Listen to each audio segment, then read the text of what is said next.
अभी सीबीएसई के लिए जो सबसे चर्चा का विषय है वह है कि उसके बोर्ड एग्जामिनेशन के डेट शीट कब तक आएंगे।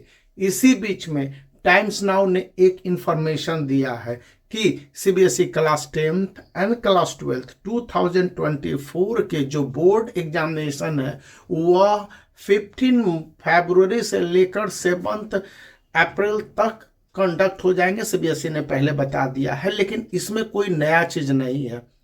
जो इंपॉर्टेंट बात सामने आ रही है कि class 10th and class 12th के बोर्ड एग्जामिनेशन के जब प्रैक्टिकल हो रहे होंगे जनवरी में, उसी दौरान स्टूडेंट को उसके admit card, roll number, all details जैसा कि एलओसी लिस्ट ऑफ कैंडिडेट में भरा होगा दे दिया जाएगा। इसके लिए स्टूडेंट को चिंता करने की बात नहीं है, यानी जनवरी में मिलेंगे। मतलब हो गया कि स्टूडेंट को अभी निश्चिंत होने की जरूरत है।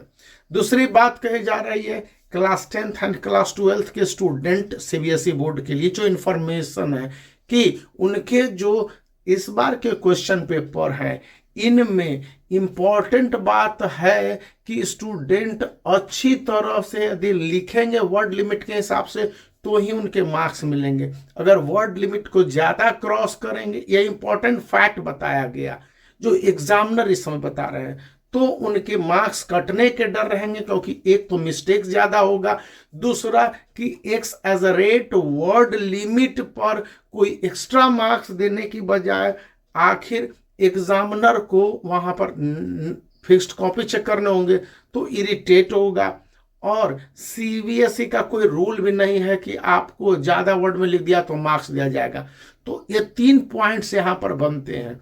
और यहाँ पर यह भी बताया गया है स्टूडेंट के लिए कि अब कोई सिलेबस के रिडक्शन या एग्जामिनेशन का पोस्टपोनमेंट नहीं होना है। लोग एग्जामिनेशन को सफलतापूर्वक कंडक्ट करने के लिए बहुत सारी बातों और पहलुओं पर गौर कर रहे हैं।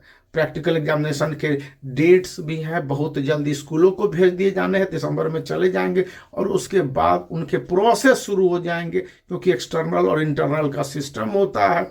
यहाँ पर उसके जो मार्क्स हैं इंटरनल और एक्सटर्नल दोनों की मौजूदगी में प्रैक्टिकल और प्रोजेक्ट को चेक करने के बाद ही दिए जाएंगे। यानी कि इसमें जियो टैगिंग होगा, क्वेश्चंस को लेकर जो एग्जाम क्वेश्चन पूछेंगे एक्सटर्नल, या फिर कॉपी की प्रिपरेशन के बाद से जो इन्स एंड आउट होंगे, और फोटो को जियो टैगिंग की मदद से आपको सीबीएसई के रीजनल ऑफिस को भेजना होगा और इसमें कोई कोताही नहीं मंजूर की जाएगी। यहाँ पर चौथी और इम्पॉर्टेंट बात आ रही है कि स्टूडेंट को कॉम्पिटेंसी बेस्ड क्वेश्चन के लिए या फिर बोल दीजिए कंसेप्चुअल क्वेश्चन के लिए लगातार सैंपल पेपर को प्रैक्टिस करना होगा।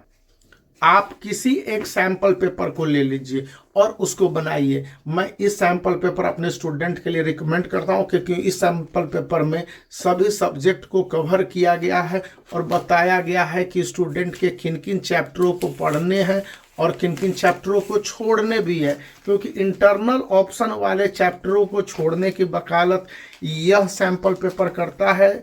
इंग्लिश का मैं देख रहा था और इसके साथ सभी सब्जेक्ट है, ऐसा नहीं है, सभी सब्जेक्ट में इंटरनल ऑप्शन वाले चैप्टर को कह रहा है कि आप छोड़ दीजिए। स्मार्ट स्टडी तो यही ना है कि स्टूडेंट को किस तरह से अपने दिमाग को सूझबूझ से बढ़ाने, और चूंकि कम समय में पढ़ने हैं तो ज्यादा स्मार्ट तरीके से पढ़ने होंगे। यह बात कही गई तो मैंने सोचा आपके साथ शेयर कर लूं। बने रहिए, वीडियो को लाइक कर दीजिए, चैनल को शेयर कर दीजिए, सब्सक्राइब करने